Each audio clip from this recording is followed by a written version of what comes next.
Is almost white with the light of the universe, with the uncountable number of stars, but it has a lot of variation to it. Even just with the naked eye. I don't recall during the period of time that we were photographing the solar early what stars we could see. I don't remember seeing any. The sky is almost white with the light of the universe, with the uncountable number of stars. I don't recall during the period of time that we were photographing the solar early what stars we could see. I don't remember seeing any. Uncountable number of stars. I don't remember seeing any. Water is also very dangerous on the space station because we have a lot of electricity, so we need to be very careful not to spill it. And I know you have kids at home. How do you stay close to your kids?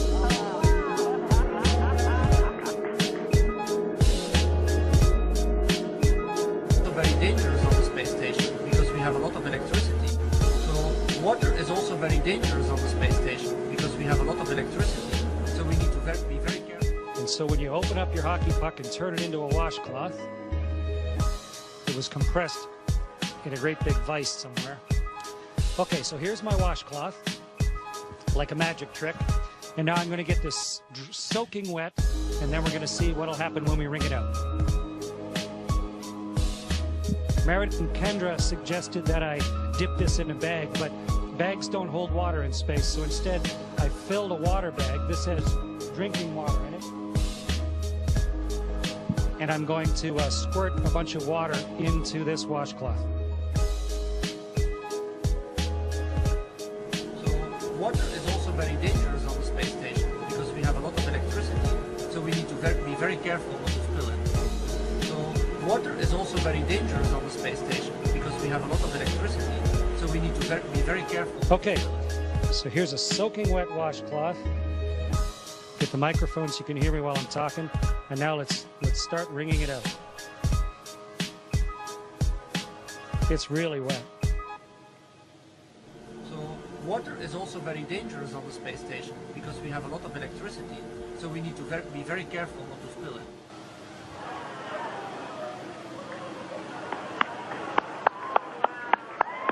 It's becoming a tube of water.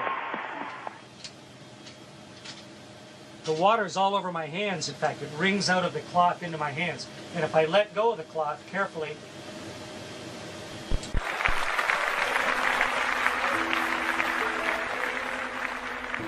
So water is also very dangerous on the space station because we have a lot of electricity, so we need to be very careful not to spill it. Pac-Man. Uh-oh. Asparagus explosion.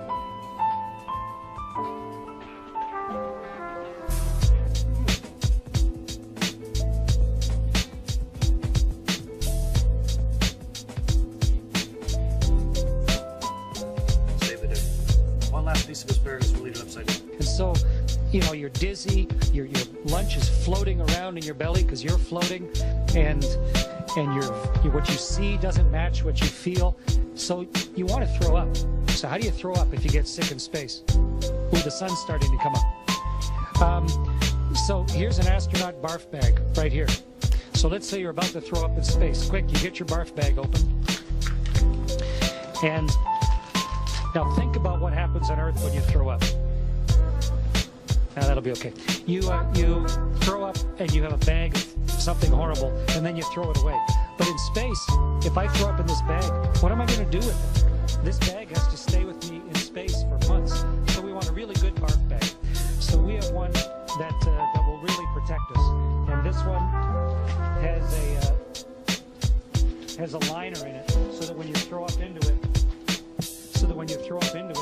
you can clean your face off. You can clean your face off. And then you can push everything inside. So yes, astronauts do occasionally get sick in space, but we have special barf bags to deal with it. I'm just going to...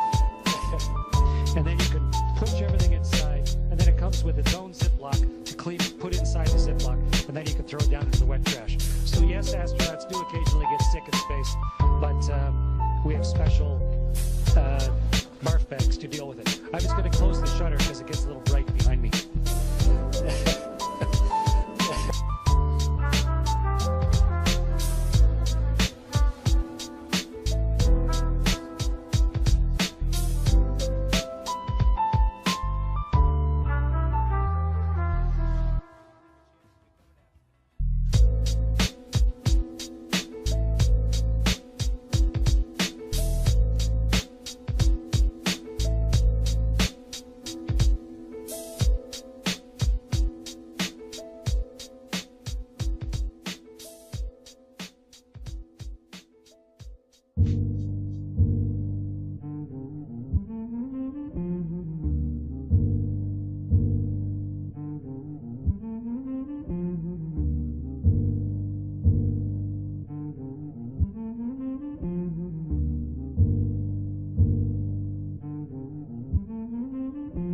It's a lot like being in the pool here. We'll continue to do what it takes. Olvídalo, Bart. Hay tanta luz afuera que no puedes ver nada en el cielo excepto el satélite de Fox. Some of NASA's latest space dreams came crashing down in Central Australia today. A giant helium balloon packed with expensive scientific instruments lost its moorings in high wind.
Señor, el público para el lanzamiento es el más alto en 10 años. ¿Y cómo va la nave espacial? No sé. ¿Todo el equipo es para medir el público televisivo? ¡Ay, qué hermoso! Es el espectáculo más impresionante que haya visto. Creadora de vida. Madre de todo. ¡Miren lo que me tiene con trabajo! ¡No, Homero! ¡Se atascarán los instrumentos! ¡Cuidado, tiene picante! Las primeras imágenes de la nave espacial que lleva al común y corriente Homero Simpson y que... Señoras y señores, parece que perdimos la imagen, pero lo que hemos visto habla por sí mismo. La nave espacial Corver al parecer fue invadida o conquistada, por decirlo así, por una raza superior de criaturas como hormigas. Es difícil saber a estas alturas si van a devorar a los astronautas o solo a hacerlos esclavos. Lo que sí es seguro es que nada los detendrá y estarán aquí. Yo por lo pronto les doy la bienvenida, extraterrestres, y les recuerdo que como personaje conocido de la televisión, puedo serles útil en conseguir a otros humanos para llevar a cabo las tareas que ustedes digan. No se preocupen, niños. Seguro que su papá está bien.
and you put it on your hand. And now I've got water floating around on my hand. And so I'd wash my hands up with that. And then grab a towel.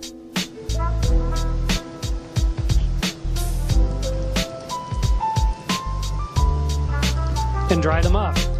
So that's how we do it. We use no rinse. It's a special type of tension of the water. It actually runs along the surface of the cloth and then up into my hand, almost like you had Jello on your hands or gel on your hand, and it'll just stay there. Wonderful moisturizer on my hands. And the cloth doesn't really unravel itself. It just stays there floating like a dog's chew toy. Welcome to the Next News Network. I'm Gary Franchi. Joining me now for the special web edition is World Bank whistleblower Karen Hudes. She's one of many of a coalition of whistleblowers who are making waves across the planet. She's joining me now in studio. Karen, welcome to the program. Thanks for having me on, Gary. Karen, just before we went to air, we were discussing the global corruption, the global syndicate, the bankers. Who are these people? Who are the individuals? Who are the puppet masters pulling the strings of the bankers? Well, because you had mentioned the Jesuits in a previous interview, so I'm intrigued as to know where is the connection to the Jesuit order, as well as through the Vatican and beyond. There's many secret societies in the world. Many people speak of the Illuminati and the Masonic orders, the Order of the Garter, many of these super elite organizations that operate in secrecy. So I know I've named a few already, but if you could help us elaborate on these points, who are the people pulling the strings? Well, do you remember when there were ghettos and you had something called a Judenrat that were the ones that would draw up the lists of the Jews that were going to get exported the next day? Do you remember how that system worked? Well, it was a little before my time, but history would dictate what happened in those ghettos. So elaborate. These were traitors to their people who were helping because they thought they were going to save themselves. That's maybe why they did that, but it doesn't matter what their motives were. They were doing the work against their people. Now, think of this as an elaboration on a larger scale, and what we're dealing with actually is humanity and the elite, the secret societies, the Vatican. They're traitors to humanity, because the one at the very core that's pulling the strings is a different species. They're not the human race. They're called Homo capensis. They have been on Earth together with humanity for before this ice age. And the reason I know about this is because I was trying to help out a movie producer who couldn't get his movie. It was called The Banksters Made Off with America, Edmund Drille. And he introduced me to his network of whistleblowers. One of the people in that network is a neurologist who went to Yale Medical School and was retired, and he was trying to find out what was at the very core of all of this corruption. And so you mentioned this species, an additional species of humans, or no, they're not humans. They are so distinct from humans that if they were to mate with humans, their offspring would not be fertile. Now, are you speaking of the biblical Nephilim is an entity that people have discussed and tried to understand for millennia, and that is the race of offspring of humans and the fallen angels from. No, these are not angels. These are not spiritual. Well, the Nephilim themselves were the offspring of the fallen angels and humanity. Is this the same species? They are not fallen angels. They are critters. People who I am getting emails from saw them the day before. They look just like human beings, except they have these big skulls. And that is why in the Vatican you see these crazy meters, is what they're called. And that's why the very first Jew, Moses, wore one of those things, because he was one of those Homo capensis as well. We have DNA samples of them. And the reason we know this is because it was in the papyra of one of the pyramids. I found this out from from the internet. But what is really remarkable, actually, is that we have had so much evidence, and we haven't had any studies into it. If you look at the archaeology, there is a civilization off the coast, because the sea level has risen by 400 meters. But what do we know about this ancient pre-Ice Age civilization? We do have a map that's left over from there, because it shows the coastline of Antarctica before the ice froze on it. And it's following that landmass perfectly. So what we have is we have evidence. There's also evidence in South Africa. There are a lot of these skulls that you find. And what You're speaking of the elongated skulls that have been found in graves, and even some of the skeletons found with these are in fact giant people. That is something different. No, I'm not talking about that. I am talking about a large skull. The elongated skull, the elongated cranium. Some are in Peru, some are elongated. But in other places, they're just round like pumpkins. And the individuals that were seen in Egypt, I've seen drawings of what their skulls looked like. It was just massive, much larger than human being skulls. And also, you know, in a human skull, there's something they call the parietal, where it's in 3 different segments. This critter doesn't have those separations. It's just So you're saying that this specific species of individuals is occupying the Vatican and functioning through the Jesuit order? Yes, but they're also working in the banks in Portugal, because one of the people who saw this, you know, in Saturday Night Live, there was a broadcast of something called the Coneheads. Mm. So that's a slang word for them, although my mother refers to them as the boneheads. But they're alive and running around and doing all kinds of mischief. Now, some people might find the information that you're presenting right now to be completely... Some people might say it's completely crazy. What do you say to those people who are watching this right now going, I don't believe a word of it? I would say you need to read the articles that Ed Spencer has sent me. You need to look at the skulls in the museums. You need to read the DNA studies. And you need also to think about what kind of motive the human beings might have for being traitors to their species. Why would they do this? Why would we have a banking system where all the money ends up going to the Vatican and people run around starving? Why would we have... for example, if you look at what the actual teachings of Jesus Christ were, as opposed to when you had translations and various things happened and got put in there, and as some of the whistleblowers have been discussing this, information, articles on Homo capensis have disappeared from the internet. They've been taken down. And other critics who...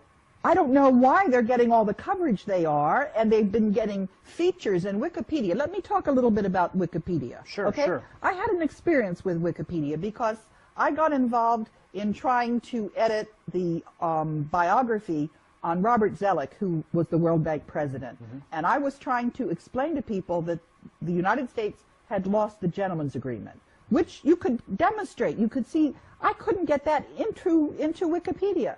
They were clearly being controlled by this group that that is controlling all the capital markets. So do you and think the that banks. do you think that these same people were preventing your Wikipedia edits? Yes, and what I'm trying to say is that this person who was attacking the information on Homo capensis had a big, long article featuring her on Wikipedia. So I know who Wikipedia is. I know whose interests Wikipedia serves. And when somebody who's just starting out gets a big write-up, I know what that really means. This atlas was from my childhood. Okay, I'm 36 years old.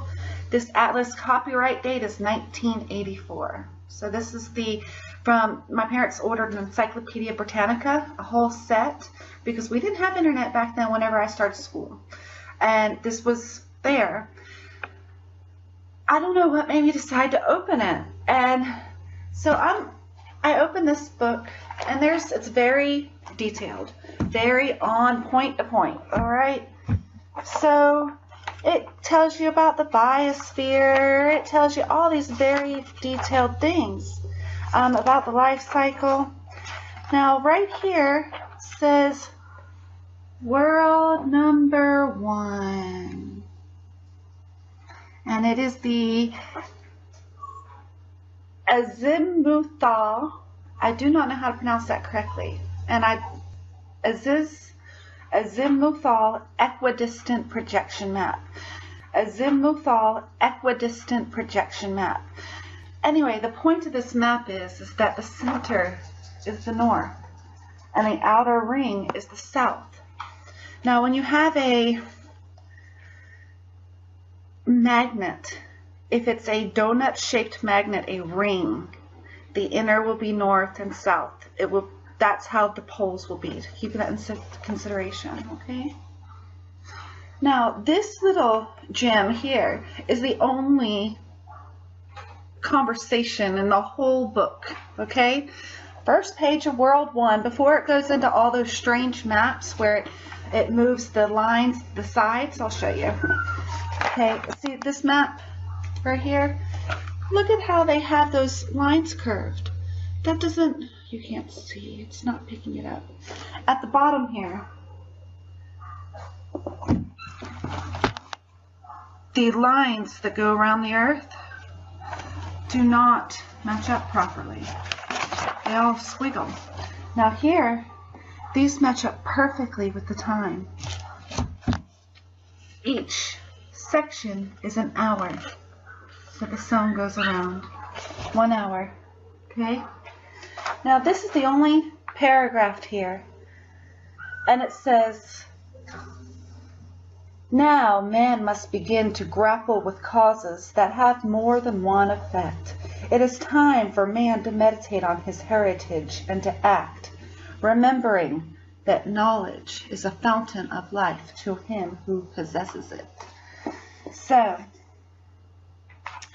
that's this, all right? Now my friend who's a Freemason, we went to dinner at his lodge, and he knows that I am aware.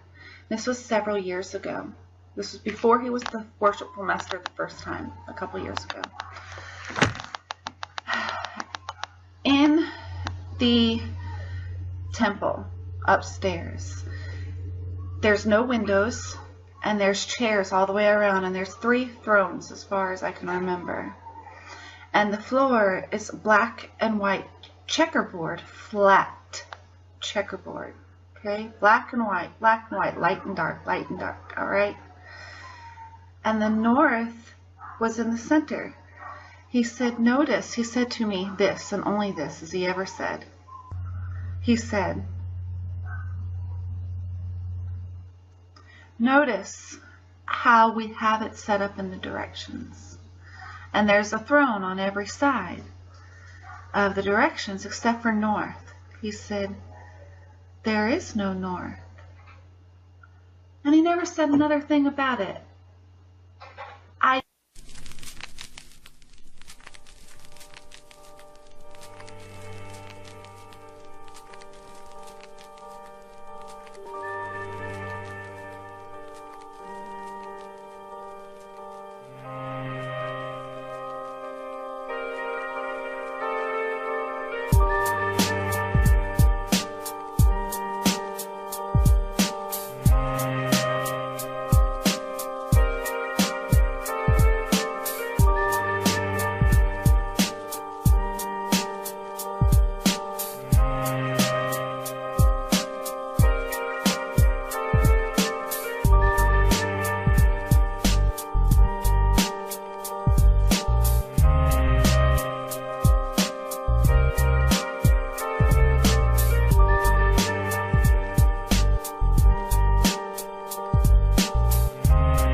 Space tortilla.